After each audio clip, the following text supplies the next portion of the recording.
All right, folks. Man, I wish this was under better circumstances, but you know what? It's been such a pleasure, being able to cover this team this year for you guys and being able to interact with you guys first and foremost. It sucks. I hate it. I've grown doing this as my profession full time, and the reality is it stings. And a lot of you guys, you Dodgers fans, I went through this with the Yankees. It hurt. But you know what? Covering a team, this is what we go through. I got to cover the Super Bowl. I got to cover, playoff games. This team was dreadful throughout most of my childhood, and it was painful. But you know what? They gave me a lot of confidence for the future. I just cannot believe the job they did after the touchdown that Saquon had. Don't discredit that for a second, guys. That was incredible stuff. It really was. I can't stress it enough. To be able to come back down 28-15 in a game. Look, the Rams, I think, did outplay the Eagles. But those miscues where we can constantly say, well, we beat ourselves, that's not giving credit where credit's due. And I think the Eagles deserve a lot of credit in this one. So this is what I'm going to say, okay? I understand people are upset. Jake, you said they'd go to the Super Bowl. Yes, I did. Absolutely. And you know what? They were 14 yards away from going to the NFC Title Game and hosting it. So don't think for a second that this team gave up. Don't think for a second that this team didn't belong. And don't think for a second that today, everything that went on, whether it was the miscues, whether it was the touchdowns, whether it was the yards, whatever, this wasn't impressive. This was an impressive showing by the LA Rams, okay? You should feel good if you are part of the city of LA, if you're dealing with all the, everything that's going on with the fires, you should feel good. This team fought for you. They fought for the city of LA. They put their bodies on the line in crazy temperatures that they have not seen. They have not seen snow like this. They haven't even seen snow. I can't even remember the last time Sean McVay coached in the snow. So you know what? I'm not going to sit here and say that this team is trash. I'm not going to sit here and say this guy needs to get traded and this guy needs to get traded and Matthew Stafford is the reason we lost and the refs sucked, because guess what? None of that's true. And by the way, hats off to Sean Smith. For real, that was the best officiated playoff game of the last 2 years combined. Whether you agree with me or not, that's how it was. It was a great game, officiated perfectly. The Rams made it so much fun to watch at the end. They had a shot. They fell 14 yards short, okay? They did. That's just the reality of it. There are issues. We'll talk about it. Limmer's going to be a really good center for a long time. He made a rookie mistake. It cost them. But is it just Limmer? No. Kyron Williams was huge all day long. Ran all over the defense. That defense has been so great against the run.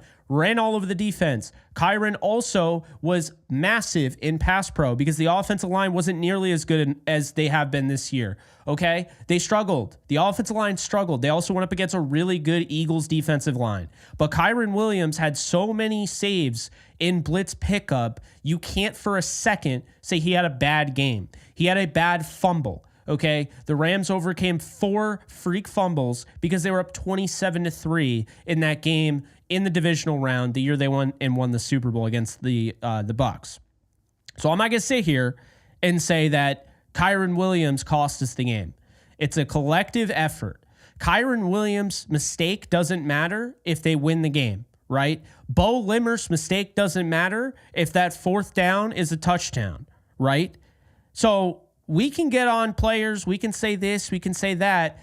The bottom line is every single person out there that doubted the Rams did not expect this type of game. They did not expect a game in a world where Saquon Barkley would go for 205 rushing yards, 2 touchdowns, and the Rams would actually outplay him in that game. They'd outplay the Eagles, and they actually had a chance to win at the final seconds of the game. No one would have thought that. Do you know why? Because they watched 3 Rams games the whole year. They didn't see that you and I saw, because we watch every game. They didn't see the grit this team had. They didn't see that this team was unconventional and they can win in different ways. And guess what, my friends? Eagles fans, hats off to the ones that are good people. Gary Sheffield Jr., my co-host for Yankees Unloaded, he is a great guy. He is very, gracious loser, gracious winner, all of that. I'm happy for him. I'm happy for people like him. Those people that want to talk smack, you're an idiot. We know damn well Matthew Stafford had you quaking in your boots, and we know damn well that you talked all week about this being a David versus Goliath matchup, when in reality, you were lucky to get out of this one alive. The Rams defense was the first team in playoff history to have 7+ sacks in back-to-back games. The Rams defense gave up 2 explosive Saquon Barkley runs and held their passing game to 128 yards from Jalen Hurts. They had A.J. Brown in a blender, and you constantly said over and over again how A.J. Brown was going to destroy Ahkello Witherspoon. Well, he didn't. Okay, that's not what happened. They didn't destroy the secondary. Oh, Devontae Smith didn't play. Yeah, they really needed his 21 receiving yards. The bottom line is that the Rams were in this thing at the end. They didn't give up. I understand that sounds corny, but this was 28-15. They had just given up a huge explosive run. The game was over in all likelihood for most teams. It wasn't for the Rams. They go down, they get a quick score, they get a stop. This has been their formula. And guess what? They got all the way down to the 13-yard line, and they had a chance to win. And I'll tell you right now, you're not going to want to hear it, but this team will be back. I assure of it. And guess what? This team won 10 of the last 13 going into this game. This team was one of the hottest teams going. This is a young defense that got better and better and better each game. And in addition to that, this team started off 1-4 to start the season. They're not going to do that next year. So if this team starts off even 3-2 next year and does what they did this year, you still got the coaching of Sean McVay, Matthew Stafford. Remember when people were saying he was washed with a rib injury that we all saw him holding his ribs? He had 324 passing yards, 2 touchdowns, no picks. So when it mattered, Matthew Stafford gave his best. Okay? Playing in this weather is insane. Okay, Tom Brady did not have to go down the field and score a touchdown in the Tuck Rule game. Do you know what happened? Adam Vinatieri kicked a game-winning field goal. What the Rams were trying to do hasn't been done very often. So that was very, very unlikely, and they almost did it. And they did it against a great defense. They did it against a very well-rounded team. So for not 1 second am I going to sit here and be upset and sulk and blame the refs and say that the Eagles don't deserve it and say that the Rams are trash and say this player needs to go and this player, because the reality of the situation is that the Rams are a good football team. The Rams could have won this game. The Rams should have won this game, but they didn't, and that's fine. That's the way football works, and they'll be back next year.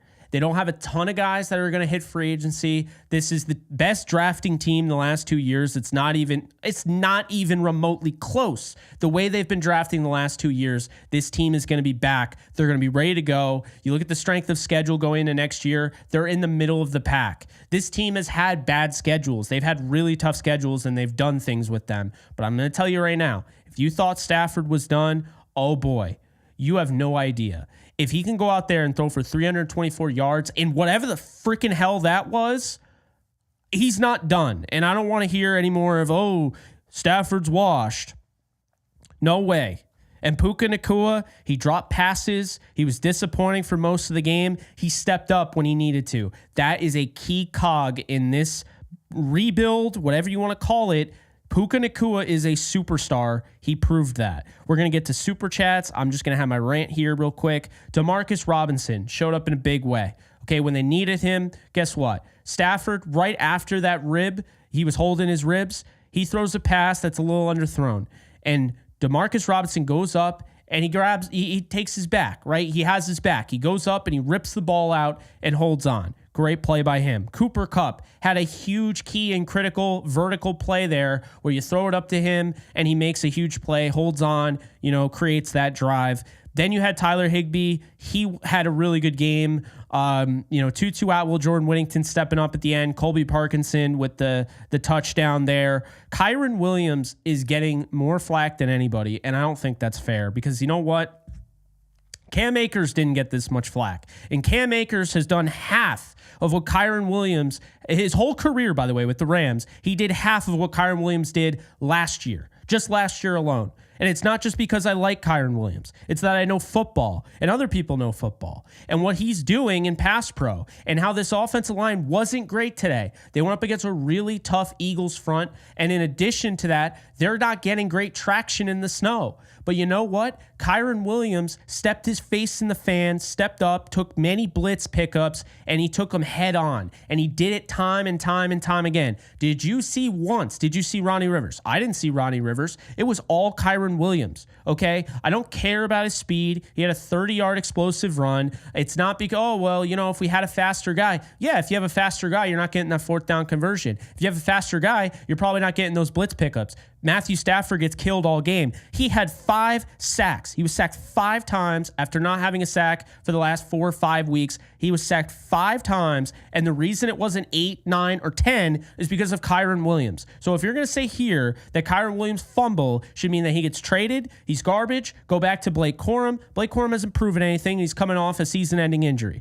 okay? Kyron Williams has gone back-to-back years with 1,000 yards. He's had a nose for the end zone. They didn't block for him when they got in the end zone. Okay, they didn't block for him. When they were at the goal line, there were just open holes. They were unblocked guys. I haven't seen that all year. There was miscommunication on the offensive line. Okay, they had their issues today. Really good opponent. They had their issues. And you know what? It happens, especially in that weather.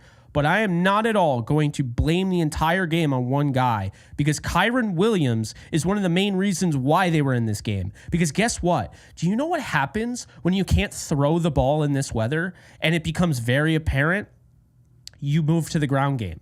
And guess what? If Kyron Williams didn't average 5.6 yards per carry, they have no chance of winning this game. Okay? Seriously. They have no chance. So people are going to say over and over again, Kyron Williams is this, Kyron Williams is that. Learn football. For real. I understand you're upset. Take your emotions aside. Really process the information that's being given to you. Whether it's on TV, whether I'm saying it, whatever. Kyron Williams left it all on the line. He had a great game. He had an unfortunate fumble. He had a fumble in that. That weather, he had a fumble. You know who else had a fumble? Jalen Hurts. Do you know the problem is they just got those fumbles back, okay? These guys had fumbles. That happened. The punt returner that they had, I don't remember his name. He had a fumble, okay? He picked it back up. DeJean dropped the ball. He just got lucky, and it didn't squirt out like, Kyron Williams. His went like 10 yards right into the defender's arms. So we got to be honest with ourselves. Fumbles suck. The Rams had 4 fumbles that they didn't recover against the Bucs, and they won because they were up 27-3. Okay? Let's not forget about that. In the divisional round when they won the Super Bowl, 1 fumble shouldn't have been the deciding factor, and sure enough, it wasn't. This team had moxie. This team fought. This defense just continued. Didn't matter how good this offense was. This is one of the best offensive lines in all of football, if not the best, and the Rams had 7 sacks on them. 7. I'll take Kyron Williams' fumble and his lack of 4.4 speed over guys that can't blitz pick up at all. They can't pass protect. They would have gotten Stafford killed. You probably don't have Stafford for next year with some of these guys. Okay? For real. So, look, tough, hard-fought game. You lose it. It sucks. The Eagles are still a really good football team. My reservation, before we go over the defense, and actually, we're going to go to Super Chats before the defense. My reservation here, okay? It's very simple. My reservation was this, is that when Eagles fans kept saying that this was David versus Goliath, and they kept acting like they were so much better than the Rams, I felt like they were full of shit. I felt like they were just going off of Week 12, and I thought that was really ignorant. Because, look, they had you quaking in your boots at the 13-yard line. They're 14 yards away from sending you home. So don't miss me with that. And they went into your house and they pushed your quarterback around and they gave up 3 big plays to Saquon Barkley and still you almost lost. So don't give me that. The point here is that the Eagles are probably a better team. The Eagles are more well-rounded. But by no means were the Eagles leaps and bounds ahead of the Rams. And to me, the final score and the way the game ended shows me this is how the game truly was. This is how it was. The Rams could have won. They were 14 yards away from winning. And the Eagles held on with, winning by 6, 28-22. This team did not give in. They didn't give up. So look, the Rams don't have the well-rounded combination of that and the experience that the Eagles have.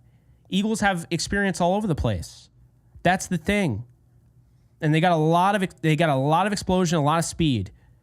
But we move on to the defense, and again, I was told all week A.J. Brown was going to destroy Ahkello Witherspoon, and I said he's not. He caught one pass on 2 targets for 12 yards. Last year when they played, they didn't start him this year, so he didn't have a chance to play against Kello. Well, A.J. Brown had 2 catches for 14.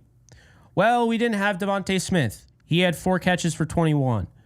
The defense lost this game in a sense because of Barkley, but they never lost this game. This game was still in hand. Both sides played well. I still think, despite the fact the defense gave up a huge run by the 44-yard touchdown by Hurts and, the 2 explosive runs by Barkley, I still think the defense was fantastic. In that condition, in that weather, I thought they were huge. So I understand people are going to be upset, but like I say all the time, it's on Kyron, it's on this guy, this is why they lost. But if they score that touchdown, who cares, right? That's the point. It's all on somebody as a cop-out if they lose. That's not how it works. They win and lose as a team. Because you can say, oh, he made that catch and that won the game, but this had to happen, this had to happen, this had to happen to lead to that. Like, they probably don't beat the Bills without that punt block, right? And Hunter Long taking it back for a touchdown. They probably don't win that game. That punt block kind of allowed them to take control of that game. If they don't get that, the safety on Hurts, who knows how close this game is. Momentum matters. It's real. It's palpable. We know. But yeah, I'm always going to be fair in my criticism, or at least going to try. And I just think it's absolutely unfair to throw this all on Kyron Williams, to throw this all on the defense for allowing those big plays. Because they gave up those big plays, but then when push came to shove, they got the stop that handed off, passed the baton to the offense to go and win the game. And like I said, if the Rams score, Josh Carty is kicking an extra point to win the game. They were 14 yards away. And I'm going to keep saying it. I am going to keep saying it. I mean it. So I understand people are upset, but I'm just so impressed with this team. Maybe it's just I've gotten used to heartbreak. I've gotten used to, kind of growing into my role here as a content creator and, analyst and whatever you want to call me, this profession. But man, I mean it. I really am proud of this team, and they're going to be back. And if you're doubting Sean McVay, if you're doubting Matthew Stafford after this performance, it's exactly what I said against the Lions. The good thing is, and I feel better about this game, I have to say this, okay? This has to be said. I feel so much better about this game than I did the Lions game. Do you know why? It has nothing to do with the fact that it was the divisional round. They already won their wild card game. It has nothing to do with the fact that this game came down the wire with the Rams holding the ball at the end and just unfortunately unable to convert. No. This comes down to the fact that the officiating was fair in this one, and I truly believe to this day the Rams were screwed over in favor of a better story in Detroit. That's how I feel. I've always felt that way. Puka Nacua, you could call a holding, you could call illegal contact, pass interference, late hit on Anzalone. I truly believe the Rams were screwed out of that game, and I'm not the only one, and I know there are people still in that building that feel that way. This game, they just fell short.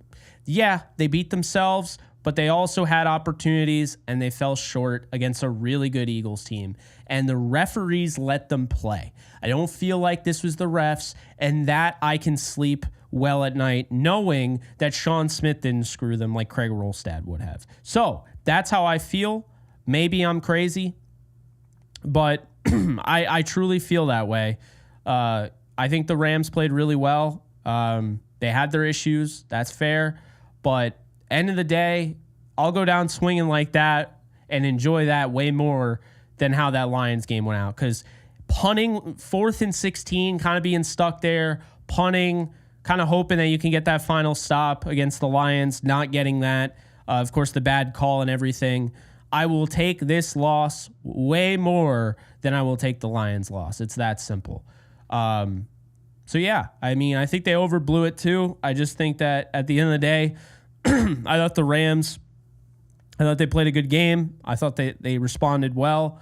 And it wasn't the David versus Goliath matchup that everyone said it would be. Let's go on to the Super Chats here. Wendell Rivera, thank you for becoming a member. SoCal Ram 88, appreciate you. Member of 21 months. Zaylor Swift, no more Kyron, Big Rob retires or we move on. Goodbye Cooper, D-Rob replace. Well, Nopum won't be back. That's I don't know what's going to happen, folks. There's a lot of different things that could happen. I can tell you Nopum won't be back. He was inactive for the 2 playoff games, and he was supposed to be the backup at left tackle. So he is not coming back. Roseboom, I wouldn't replace Roseboom. I thought Roseboom had a really good game. He had some moments early on, but I thought he really stepped up down the stretch.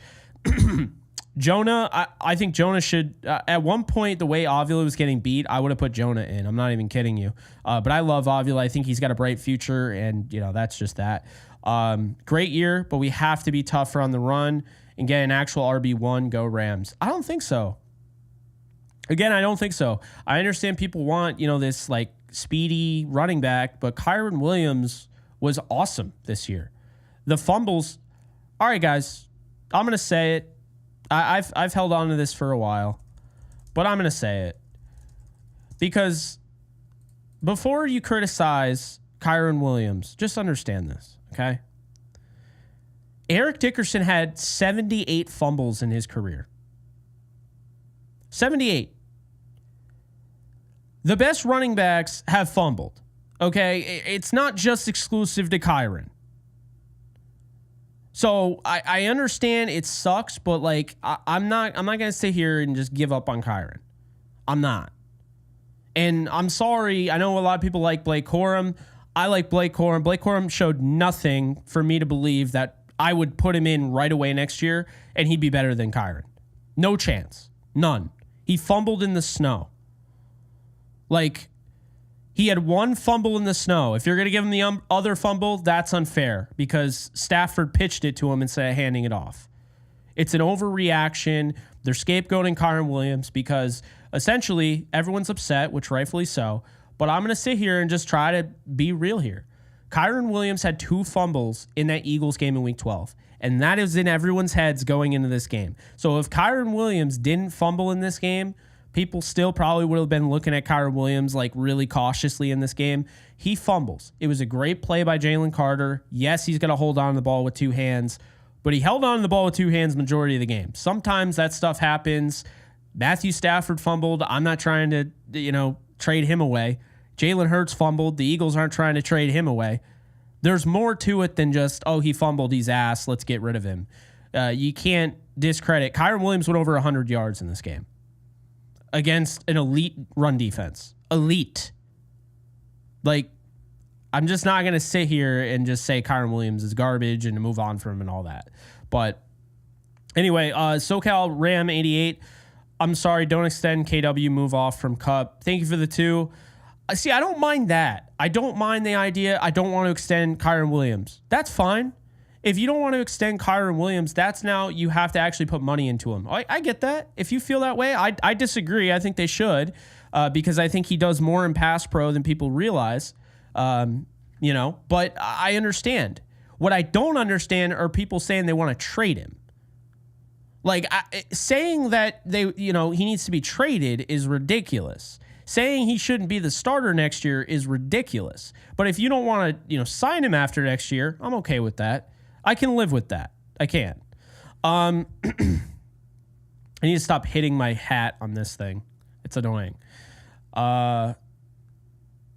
Matthew, thank you for the 10. May get some slack for this, but this is totally on the lack of offense late. The defense kept us in it. No blame to any particular player, but offense just wasn't good enough today, but fought hard. If there's one thing, if I could go back and I feel like would change the game, if they ran more of that hurry-up offense, and this is where I think the Commanders can really give them fits next week. If they run that hurry-up offense, the Eagles had no idea how to stop the Rams when they started doing the hurry-up and adding some tempo to their offense. You saw it immediately, okay? The Eagles had no response for that. None. And so I think that's really what we saw, is that the Rams took advantage of that. But as Chris Collinsworth mentioned, might be too little too late. And so I think at the end of the day, you take the good with the bad. It sucks. But man, I'm not disappointed. I'm disappointed in the result, but I'm not disappointed in the effort. Every single player gave it their all at the end. And I feel good about it. I mean, I don't feel good that they lost, and I hate that this is the last preview of the season for us, or post game of the season for us, but you know, I know they'll be back, and I have you guys, and you guys are freaking awesome, and I can't thank you guys enough. And I'm passionate. I'm not yelling at you. I just want to make that clear. I'm defending Kyron Williams. I'm giving you guys my thoughts because I'm a passionate creator. I am so laid back in my apartment when I'm off camera, but when I get on camera, there's this jolt that I have, and it's not me yelling at you. So if it comes off as that way, that's not what it's geared at. So I hope you guys don't feel that way. But yeah, man, it just it sucks. It does. But no, I'm not going to cry like Dan Campbell. I'm good. I'm 29 years old now. Gone are the days of me crying after a Rams loss. That was back when they lost to the Patriots, and I was 6 years old, 7 years old, something like that. We don't cry anymore. We're passionate. I'm kidding, by the way. If you want to cry, you cry. Me personally, man, I watched, and again, this is not a shot. You guys absolutely deserved it, Dodgers fans. You guys absolutely deserved a World Series, but the Yankees played so well in that first game, and then to give up a walk-off grand slam when you kind of have this denial in the back of your mind, like, oh yeah, it's going to be fine, we're going to win. I already went through this kind of heartbreak. The Lions game was heartbreaking. Even the Lions game first week of the season was heartbreaking. Being at SoFi and seeing what the Eagles did was heartbreaking. I've been through a lot of heartbreak. I just have. I watched Kansas lose. You see the Kansas Jayhawk banner in the background, getting prepped for them to lose to some random ass team in the tournament this year too. I've watched them lose in the tournament when they were clearly the best team. I watched them lose to Northern Iowa, Kurt Warner's alma mater, VCU, so many different, Bucknell. I mean, dude, I'm so used to heartbreak, but now it's part of my profession. So I just feel like it just doesn't really affect me on that way anymore. I'm not going to be sobbing later when I don't know if I fully processed the loss, but I'm going to pull a Sean McVay here and say I'm really excited about how I can be better this offseason. What did I not do last year? I was in the middle of a move as well right after the draft because we moved in May. So what can I do this year to give me a leg up? What can I do this year differently? How can I make this channel better? How can we continue to grow? How can I be the best effing content creator that I can be?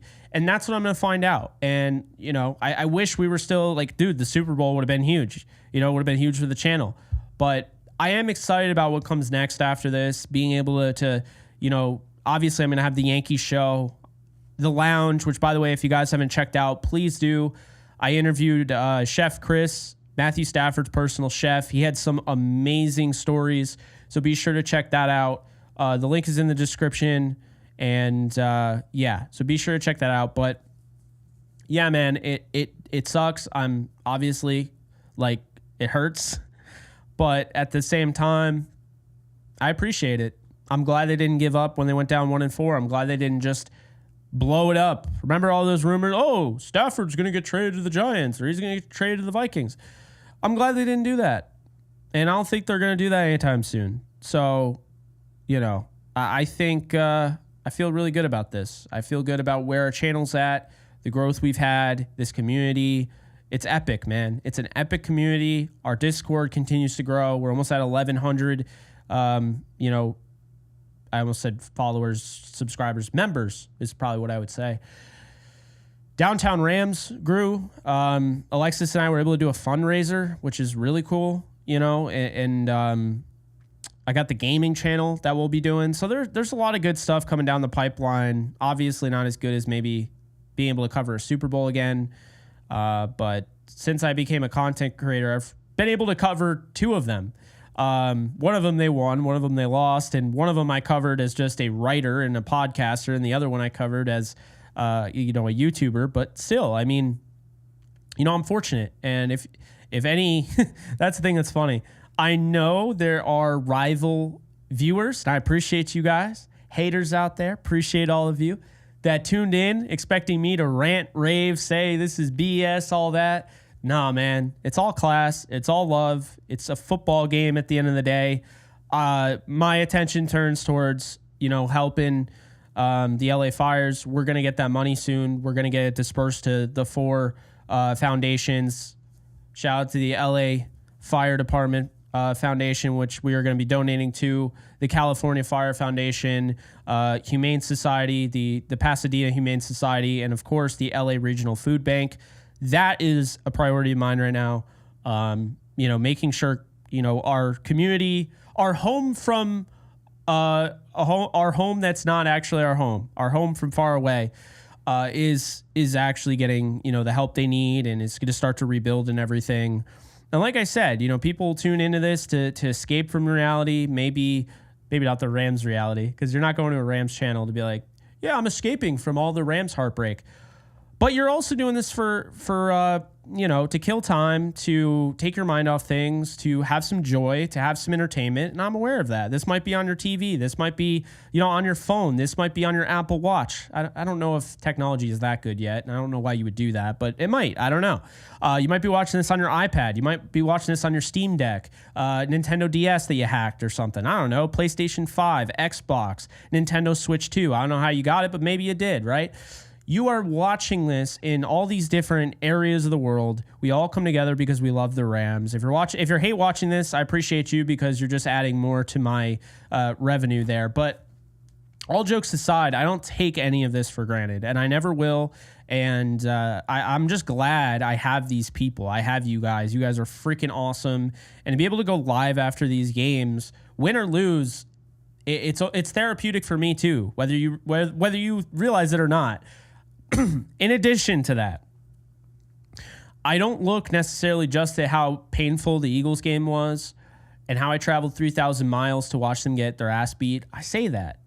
But do you know why I really traveled out there? And obviously, Ruiz, I appreciate you getting me out there, getting me the ticket. It means a lot. But the thing that got me to go out there was to meet all of you. When I got the okay and I got the, you know, backing of RWO, and I was able to go out and meet you in person. And the people I didn't get to meet, I'm so sorry. We'll work out something and I will meet you someday. But the people I did get to meet, and there were a lot. I think I met over 200 people, which was so amazing. That to me made the trip worth it. That was awesome, because I got to hear all your stories and how, you know, everything is, wow, you know, after a game, we're in traffic. LA traffic takes 2 hours to get home, and I'm listening to you, and I'm like, yeah, Jake. Oh, I don't know if I agree, Jake. I heard it all, and I really appreciate you guys. It really hurts. It does. I don't want to minimize the pain, but at the same time, I want to be thankful, and I want to make it very clear where I stand on this. And yeah, okay, I might not have the victory shades on the round table on Tuesday. Yeah, I might, you know, now we will be shifting over to the NFL draft, but I am not going to sit here and sulk. I'm not going to sit here and say, you know, and play victimhood and act like my life is over because the Rams lost and start turning on people because they have different views on this team than I do. I'm excited for the off season. I am, truthfully. BC met me at the Jets game. I could barely move. I thought I was stroking out because my mouth wouldn't move. So sorry, BC, if I seemed like I don't know what I would have looked like, but my face was frozen. Okay. So anyway, enough about me. Let's go through the super chats again. Let's see. I got Matthew. Christopher Zeffro, thank you for the 20. By the way, I saw the catalog. I haven't got a chance to get back to your email. We're going to get you on the lounge soon. That'll be fun. Excited to talk with you, meet you, obviously over StreamYard, so that'll be really cool. Appreciate the 20. Bummed about the loss. Great season. People need to back off on Williams. He had a fumble in the snow. It happens, and without Williams, we would have never been in the divisional round. I couldn't agree more. Williams won so many games because this team went for it on 4th down, or they needed a play at the goal line, and he came through. And if the offensive line blocked a little bit better in this game, and this isn't me just throwing everything on the offensive line because I thought they had some good moments in this one, but if they block a little bit better on those goal line stands, I think Kyron would have broke one. I do. So there's that.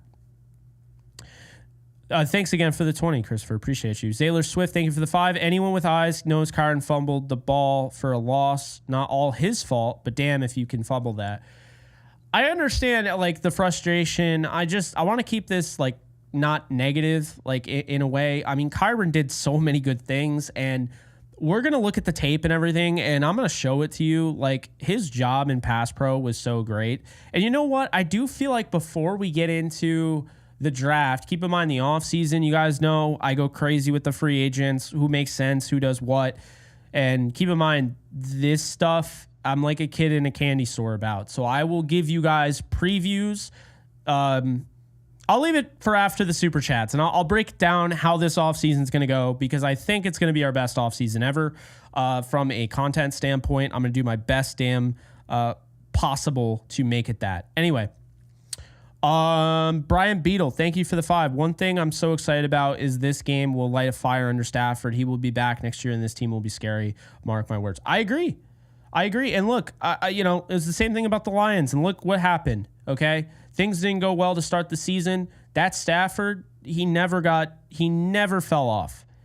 Just when you thought he was done, he stepped up and played a great game against the Vikings. They dialed back the play calling. And then this game, just when you thought he was done, it's the offense can't do anything in this weather. Look at what he did. Almost 2 back-to-back drives down the field. The Eagles didn't have to do that, right? That was the thing that was so impressive. So hats off to Stafford, man. Hats off to the Rams for just even staying in this game in that weather that they've never seen before. Better Call Saul, thank you for the 2. Jake, do you think Kupp will be a Ram next season? My gut is telling me no. I kind of feel like my gut is telling me this is the final year of Cooper Kupp, and it's been a ride. He had some huge plays in this game, but you know who had some huge plays in their last game as a Ram in the cold? And I think it might have been snowing a little bit. Jared Goff. Jared Goff stepped up in a big way, and I don't think he gets enough credit for it against the Packers in a game that was really a David versus Goliath. Cooper Kupp's out. Aaron Donald's 30% healthy, leaves the game, and he's throwing to Van Jefferson, Robert Woods, who's getting double-teamed. I don't think Jared Goff gets enough love for the job he did in that Packers game. So while I do get on him and say this is why the Rams moved on from him, he had some serious play down the stretch in that game against the Packers. Stayed in that one. That was not easy. The offensive line was nowhere near as good as it is right now. So yeah, I'll say that. But Joe, thank you for the 5. Gutsy game by the Rams, man. But Kyron legit is awful. We watched a real running back on the other side. No. Joe, appreciate the 5. I'm not trying to trash you. The real running back on the other side. Understand this. Saquon Barkley is not the real running back. Saquon Barkley is upper echelon on another planet. He's Todd Gurley 2017, 2018. So I'm sorry. We got to be fair to Kyron here. He's not awful. Nobody that's awful. All right, let's do this. This is very simple. Let's do this. Let's go to the stats, right? Let's go to the stats. Okay. So by the way, Kyron Williams toted the rock, or he had more touches on the offense for any Rams player since 2010 with Steven Jackson. People said the narrative was he's injury prone. Did not miss a game this year, except for the game they held him out of in Week 18. The narrative was that this guy isn't big enough. He played every single game. This guy was a one-year wonder, had another 1,000-yard season. There was a lot of different narratives out there, and they were wrong, okay? Kyron Williams is a 5th-round talent that has done some wonders, okay? And people get on him because of the fumbles, which didn't even exist until this year. He never had a fumble issue. So that's relatively new. But let's talk about this because I want to make this clear. This year, Kyren Williams had almost 1,300 yards rushing, right? 1,300 yards rushing and 14 rushing touchdowns in the regular season. Then in 2023, he had 1,100 yards rushing in 12 games and 12 rushing touchdowns in 12 games. Then in 2022, when Kyren Williams isn't the lead back, Cam Akers had 786 rushing yards and 7 touchdowns. Okay? 2021, they have in the Super Bowl season, Sony Michel leads the team with 845 yards rushing and 4 touchdowns. Okay?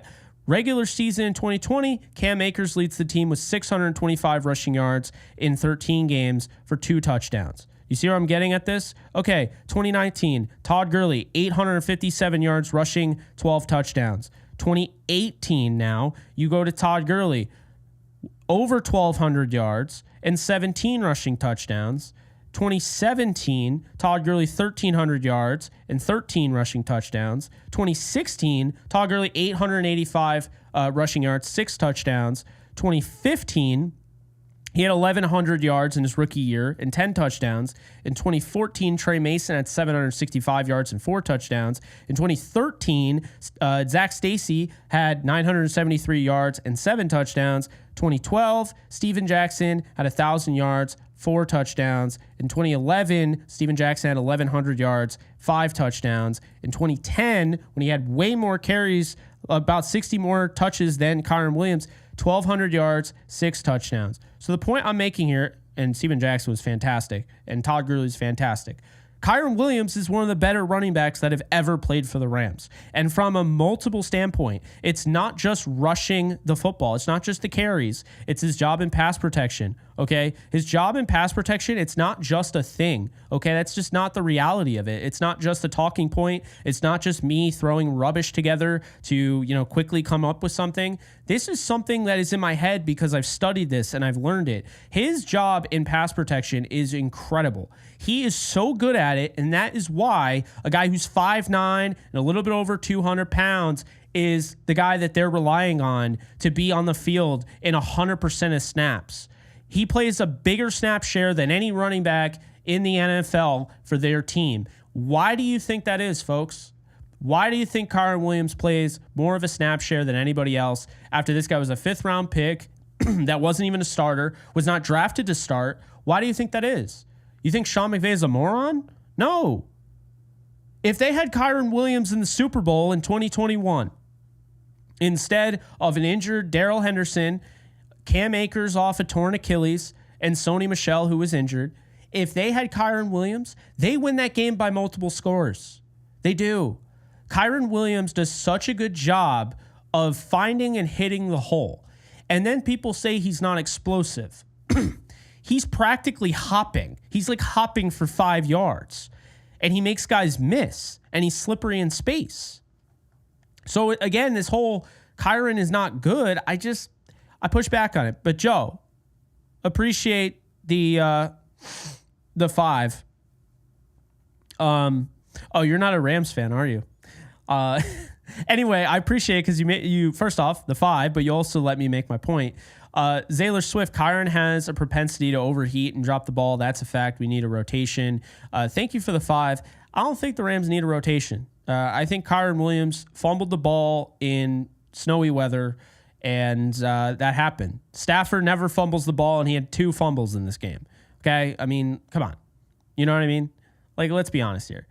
No call holding on Gallimore. Refs had us challenge. No call holding on Gallimore. Refs had us challenge. Huh? Thank you for the 2 Ruiz, but I don't know. Are you talking about the spot?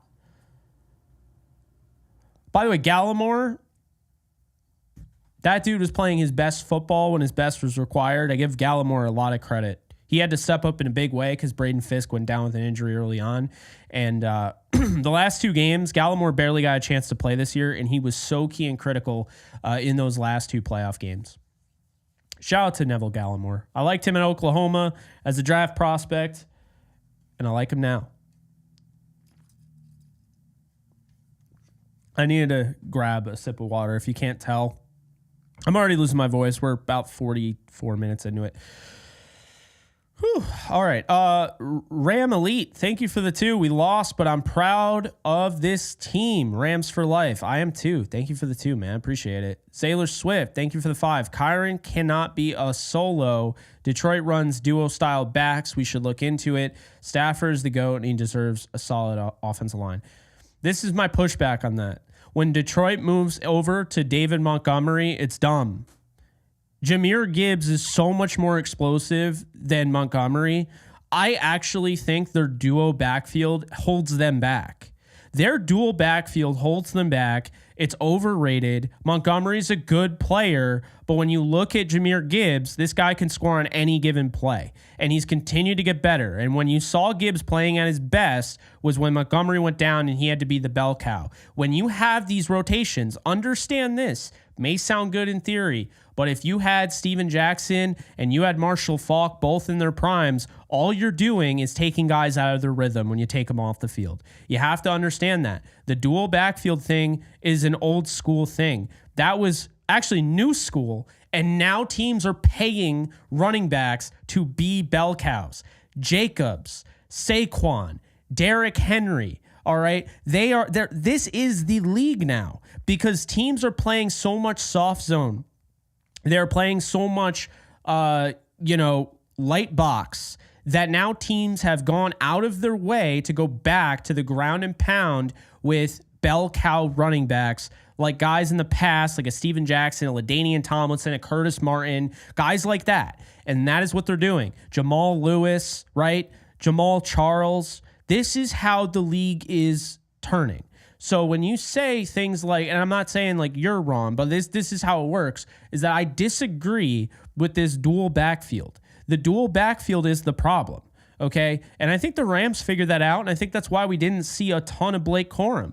This is the league. If the Ravens didn't pay, think about this. If the Ravens don't pay Derrick Henry, are they in today's game? And I have no idea how today's game's going. And to be honest, I don't give a rip. I want the Bills to win, but I also really like the Ravens. I don't care who wins. I like them both. Really, at this point, just don't want the Chiefs to win the AFC. And in the NFC, I'm just rooting for the Commanders because I really like that team. Even if the Rams lost to the Commanders, I would have rooted for them. So that's how I feel. But if they don't have Derrick Henry, they're not where they are. If the Eagles didn't have Saquon Barkley, they go home early. I really believe that. Saquon Barkley bailed them out of this game. If they had, say Miles Sanders or they had DeAndre Swift, do you think DeAndre Swift is sending them to the NFC title game? Absolutely not. Saquon Barkley sent them to the NFC title game. And they still almost lost. And the home run ability, I said this throughout the year and I meant it. Home runs are nice. But if I have a home run or strikeout guy, then I don't have a great hitter, right? You know who's a home run or strikeout guy? Joey Gallo. So let me ask you this. Because not everybody is Ohtani and not everybody is Aaron Judge. Those guys are 1A, 1B, different level hitters. So not everybody is that. But there are plenty of guys like a Joey Gallo that could go yard in a big spot.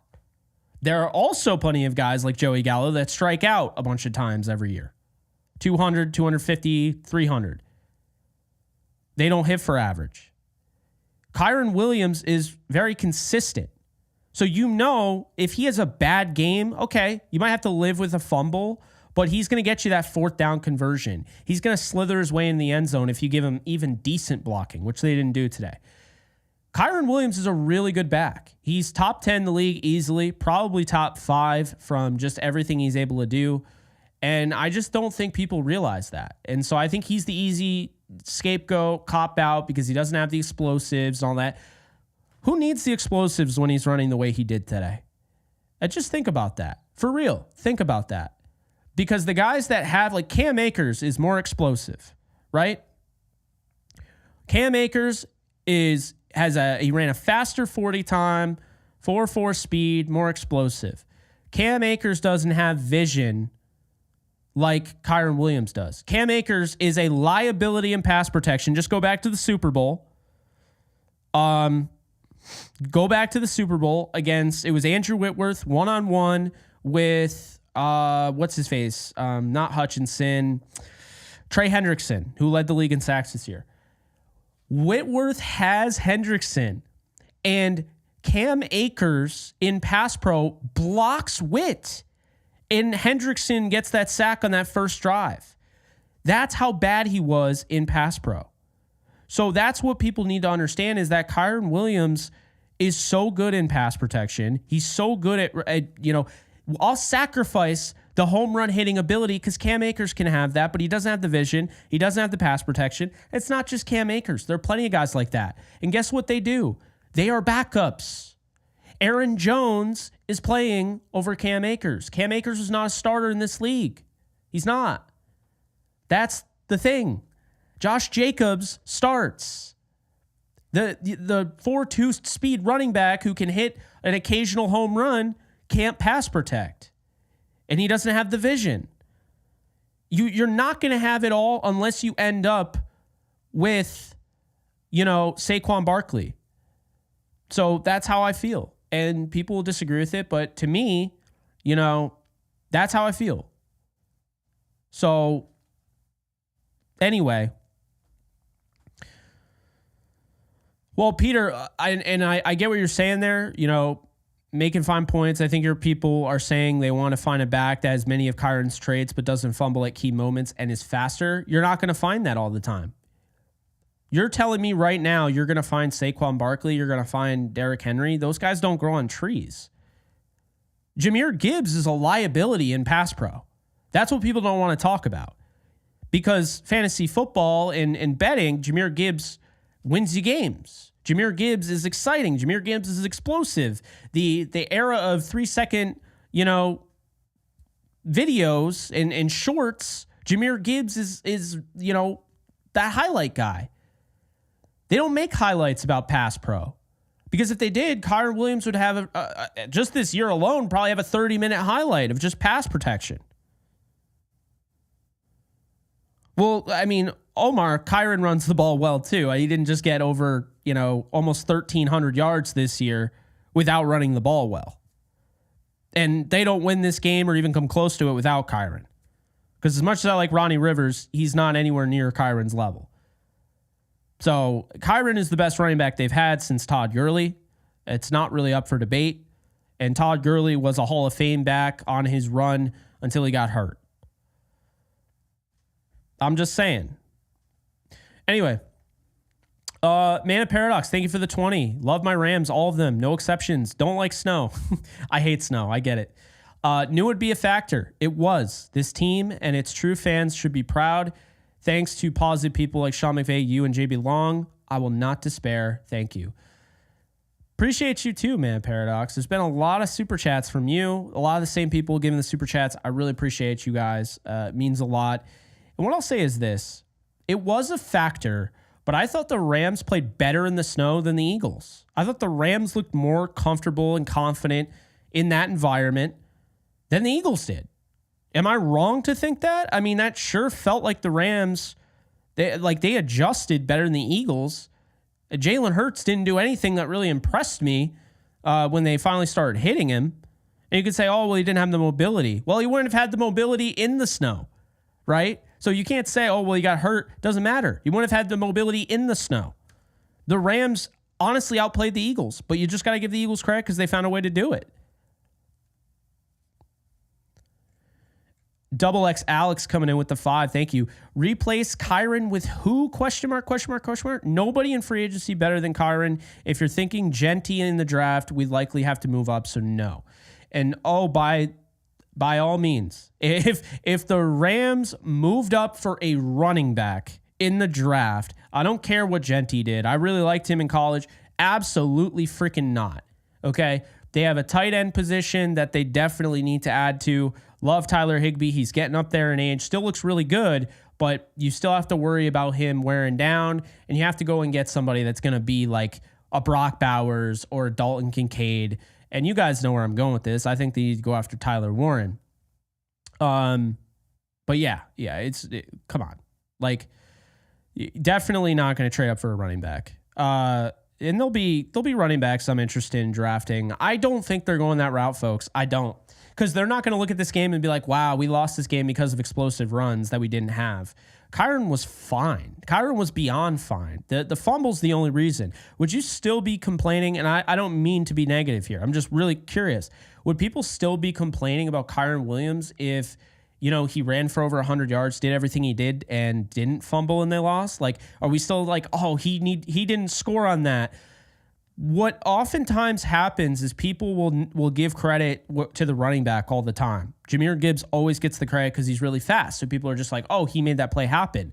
But then you watch and, you know, when they show the all 22 behind the offensive line, and you're like, the seas just parted ways for Gibbs. When I'm watching Kyren Williams, I'm watching a guy that's manipulating his blocking and he's creating these runs. And then people are looking at it as, man, the offensive line's blocking too well to have a guy that's not fast enough. That's not what's happening. He's making these runs. They're having good blocking. Don't get me wrong, but Kyren went over 100 today. The fumble in the cold and the snow, which was ridiculous conditions, it sucks, it hurts, but that's not the entire reason they lost. And I'm not getting rid of Kyren Williams. The fact that he did what he did in the snow was insane. And he gave them a big reason why they were even in this game. You know, if Kyren wasn't able to run and hold up, and, you know, everyone said it with Darrell Henderson. Oh, he goes down on first contact. He doesn't fall forward. He was always better than Cam. But the problem is the way running backs are is that a lot of people gravitate towards who's the sexy running back, who's going to have the explosives and the broken tackles like crazy. Darrell Henderson was way more consistent than Cam Akers, but people didn't care because Cam Akers could house a 70-yard run, and everything he did, the 171-yard game against the Patriots, made it so you couldn't even criticize the guy. Everyone was like, oh, he is by far, yeah, he's the guy. I mean, Kyren, come on. Kyren's really good. Let's not at all sit here and try to act like Kyren Williams is not a good back. I think there are a lot of teams in this league that would take him, and there are a lot of teams that needed his pass protection. Like, you look at, what's a good example here? You look at some of those teams like Joe Burrow and the Bengals. They could have used him, you know? They absolutely could have used him. I think Kansas City. If Kansas City had Kyren Williams, they'd be so scary. Their offense is so damn boring. And there's a reason why Patrick Mahomes is always having to run around. There's some blitz pickup, but like Kareem Hunt and, you know, Isaiah Pacheco, those guys aren't the pass protectors that Kyren is. So my thing is, I always want to make it clear that I'm not just looking at one side of the ball, one argument. I've already evaluated all the arguments.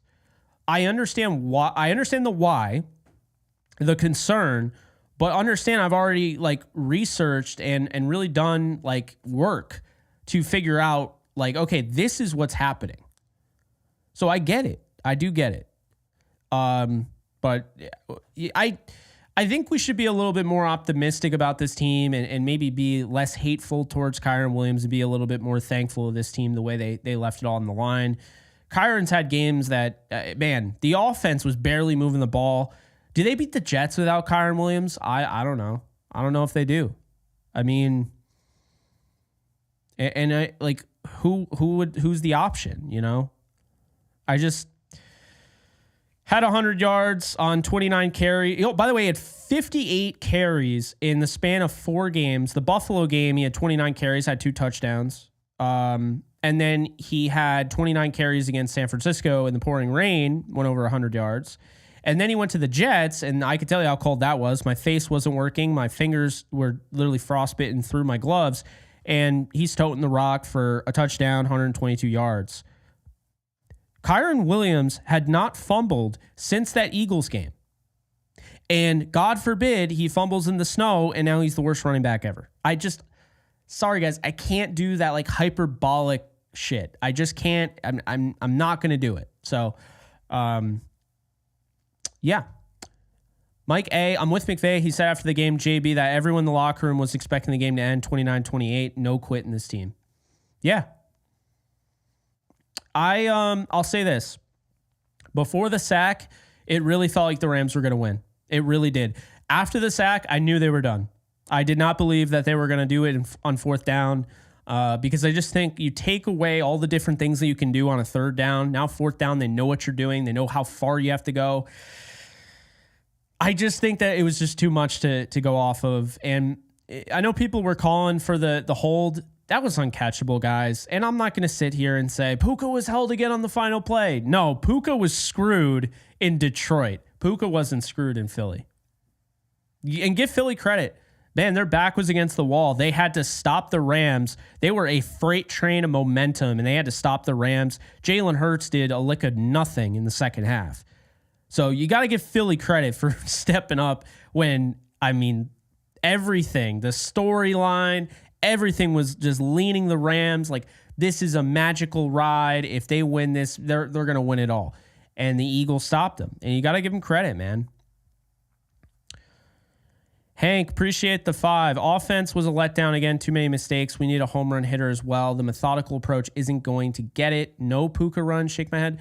So I disagree a little bit with what you're saying, but at the same time, the Puka runs, I do agree with that. Where were the Puka runs? They definitely should have had those. So I don't know why they didn't do that, but he really stepped up at the end of the game. He dropped an easy catch in the breadbasket, and then he made one of those crazy catches that just encapsulated his season in a nutshell and who he is and why he's a star in this league. Cody Bates. Oh my God. We have so many super chats. I'm trying to get to all of them. Man, this thing just updated and just appreciate you guys. Cody Bates, nothing to do with this game. A more explosive back in McVay's offense would be nice. The offense with Gurley was fire. Maybe add Tyreek. My only issue, Cody, is that I don't mind adding some, like an explosive back in the off season as like a third down guy, maybe like a Kenneth Gainwell, like the way the Eagles use him. But Tyreek, I don't want that guy anywhere near this team. This guy quit on his team, man. He quit on his team. After the season, he said, I'm out. And people are like, oh, well, you know, it's fine because he talked to the brass and got it. I don't care. That was so unprofessional. Could you imagine everything Cooper Kupp's been through, you know, constantly getting injured and trying to come back and, you know, kind of taking a reduced role? Has he once gone to the media and complained and looked as bad as Tyreek Hill did? Absolutely not. I don't want Tyreek Hill anywhere near this team. I don't care how explosive he is. I'm all about the culture they're building. I think they're building an absolute just banger of a culture. Sean McVay has another Super Bowl run coming. It may not be this year. Well, it's not this year, but it could be next year. It could be the year after, whatever. But I trust this team. I trust they're going to have a great offseason. They continue to draft better than anybody in the league. They have Matthew Stafford. I trust this team, man. I do. Ultimately, that's just how I feel. I love the direction they're going in. They rebuilt on the fly. Everybody said they couldn't do it without Aaron Donald. They got to the playoffs. They had the Eagles on the rope. This is a team that could win the Super Bowl this year. So, like, hold that close to you, okay? The Lions went to the NFC Title Game, and they were not far away from going to the Super Bowl. The Eagles now go to the NFC Title Game. They'll host that. We'll see if they go to the Super Bowl or not. But I'm just telling you, man, that game, that could have been 29-28. I predicted 24-23. I really felt like the Rams were going to win this game. I did not think it was going to snow like that. That was fun, though. I enjoyed watching it. I don't think the snow is the reason that the Rams lost. I think the snow stopped them. I think it slowed them down. But the Rams, they're not going to make any sort, let's be honest here, they're not going to make any sort of excuse about the snow, okay? And by the way, I have a lot of respect for what the Texans are building, DeMeco Ryans. One thing I don't like, and I know that this will never happen with the Rams, and this is why I'm so high on the Rams. I'm so high on their culture, and I feel like there's just there's no victimhood in the Rams culture. They always take it on the chin. They don't make excuses. Guys, I understand, okay? I understand the Chiefs get a lot of the calls. I understand they've had some really questionable calls. But man, if you're a Texans fan, don't you feel a little like disappointed, embarrassed? The way, yeah, man, we knew we were playing against the refs. That is the most defeatist victim mentality ever. I am going to be the first one to tell you that I do believe The Chiefs should not have beaten the Falcons. Probably would have changed up the playoffs a little bit. They should not have beaten the Falcons. They got that call against the Bengals. They've had some calls. But come the hell on. The Texans did not play well enough to win that game. You can't sit there and tell me, oh man, the Texans just dominated them. No, they fell apart. So to say at the end of the game, like cop out and blame the refs, that is one thing where I can sit here and say, even with the Lions, and they know, I'm sure they know they got screwed. They never once were like, man, we knew when we came into Detroit, it was going to be us versus the refs. That is the most victimhood mentality I have ever heard. And these are professional athletes. And look, Joe Mixon is a stellar running back, and Will Anderson's a stellar pass rusher who should not have won Defensive Rookie of the Year over Kobe Turner. I stand by that, just like CJ Stroud shouldn't have won it over Puka Nacua. But understand this. If the Rams ever said that, I'd be embarrassed. That was absolutely embarrassing, and I'm not trying to throw tons of shade on the Texans. I'm just telling you that they're different. This is a different organization. This is a different culture, and they don't make excuses, and that ultimately allows them to stay in the hunt. Do you remember week 3? Do you remember when they beat the 49ers, and Deommodore Lenoir comes out and says, whatever he said about, trash can finds whatever, or somebody finds something in the trash every now and then, saying that they're trash and saying they got lucky.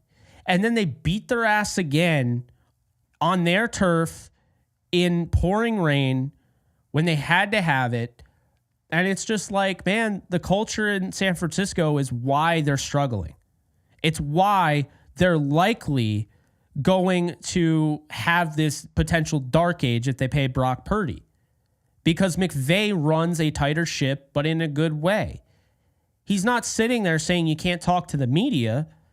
There have been coaches that do that. Obviously, Bill Belichick is well known as the guy that you don't talk to the media and say stuff. But Sean trusts these guys. He's built a culture. These guys don't make all sorts of excuses. I love that about the Rams. I feel proud to say I'm a Rams fan and I cover this team. And I'm one of the top creators for this team because this team is like, they do it the right way. They're professional, man. God, if they came out after the Eagles game, I got off this thing and I saw they were blaming the refs, I'd be disgusted. And they didn't do that. So I'm glad they didn't do that. The Texans did. They deserve flack for that. And look, was Mahomes, the flop? Absolutely awful. I'm hoping whoever wins this game, and I think it's going to be the Bills. I haven't really been paying attention, but I guess they're up 21-10. I hope the Bills smack the crap out of the Chiefs. I do. I'm tired of the Chiefs. And by the way, with the Chiefs comes State Farm. And State Farm's commercials just absolutely infuriate me. My blood boils because I just don't like when you have these commercials that try to be funny and they're not funny. Boondale Save is not funny. Okay? Bundle Ruski is not funny. It makes me despise you. Get off my TV now. Anyway, let's see. Dez, thank you for the 5. Love the fight from our guys today. No reason to overreact. This wasn't Super Bowl or bust. Will be competitive for years to come. I agree. Absolutely agree. And that's how it should be, right? I feel pretty good about it. I feel really good about it. And I think this team is in a position, maybe they're not in the best position because Jaden Daniels is the quarterback for the Commanders and they're going to the NFC title game. And if they win that, they go to the Super Bowl with the rookie quarterback. They have a lot going for them. But they're in a good position to move on from Stafford when his time is up, when he's ready to call it quits. They have time, and they have time to do some damage with Stafford. So I think they're in a good position. They got the best damn head coach in football. There's nobody I would take over Sean McVay. Period. And that's that. Let's see. Eric, thank you for the 5. Love this team. Wish it didn't end, but so excited for next year. Watch out, NFL. I agree. I didn't want it to end. I love y'all. I mean, we're still going to do live streams. We're still going to do, but I hate it for you guys too. Like, it sucks. I want you guys to be happy. I love you guys. That's how I feel, genuinely. I want everybody to be happy. I don't want people bickering over Kyron Williams. I want people being excited that we're going to the Super Bowl. That hurts. Like, I wish that was what was happening. It's not, but we'll take it on the chin. We'll move on. We'll get ready for next year. And we're going to have, like I said, you know, as this channel goes on and whatnot, as this stream goes on, I'll explain what my plans are in the off season.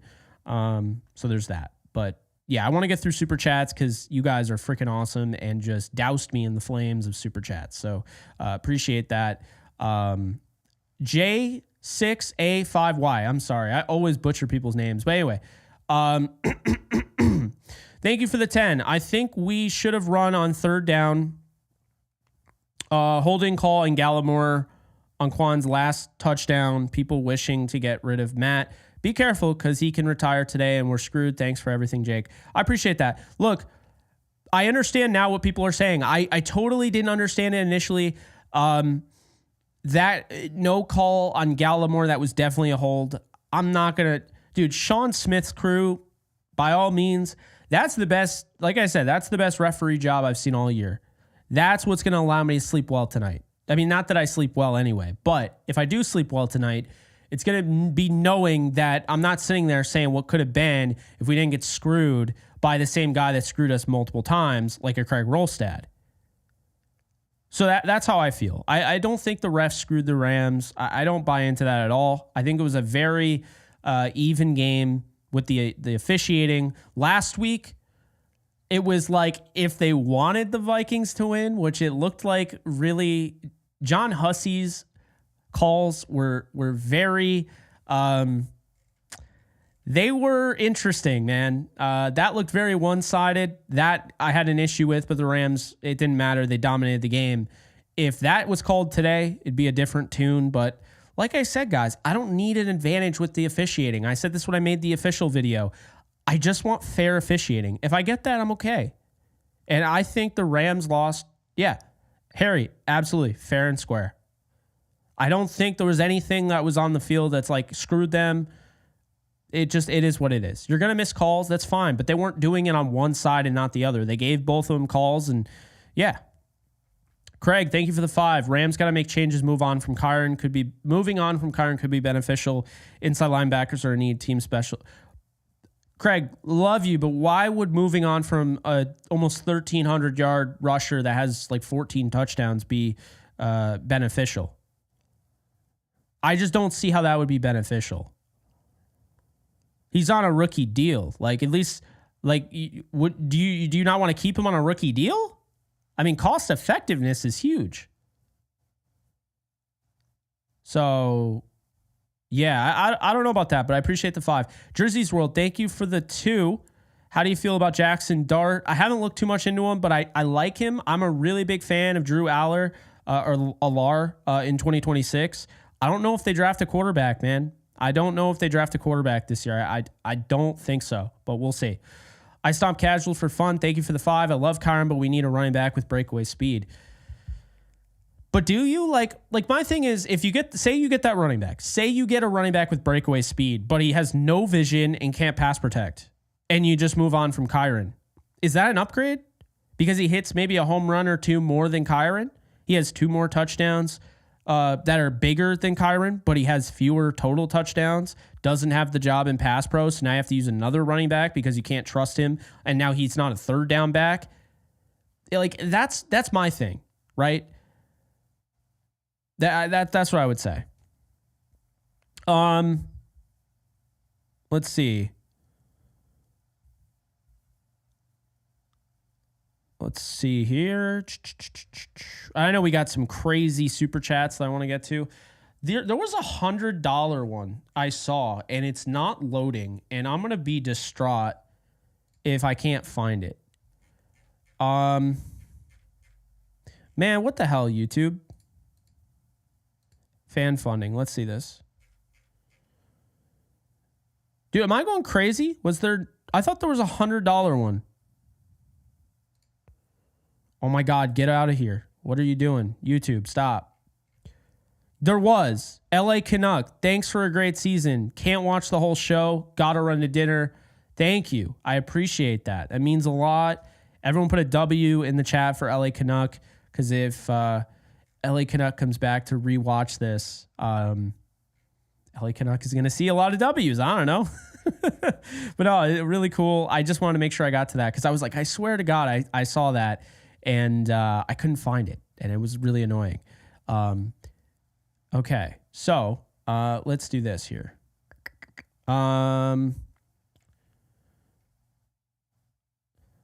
Swallow, thank you for the 10. It hurts, but true supporters ride. If you lost money, stop gambling. If it's stop it with Stafford/McVay hate, which is such a knee-jerk, immature reaction. Rams all day.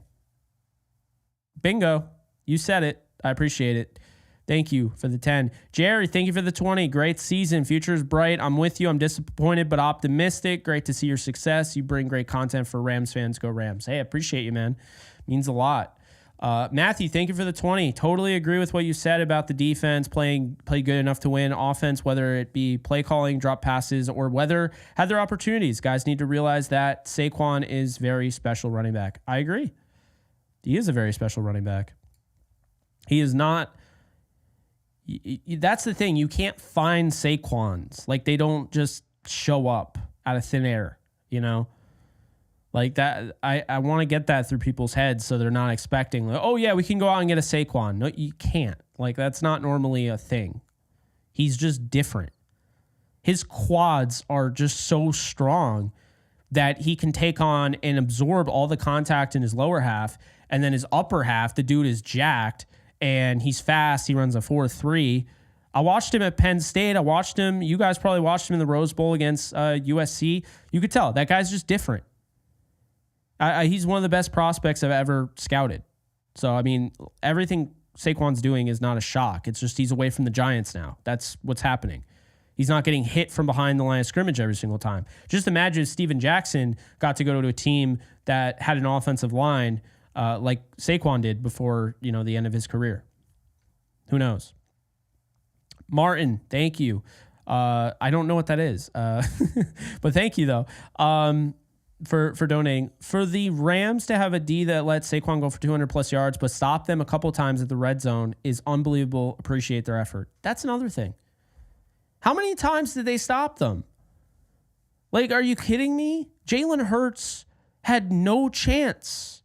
They turned Jalen Hurts into Sam Darnold in the second half.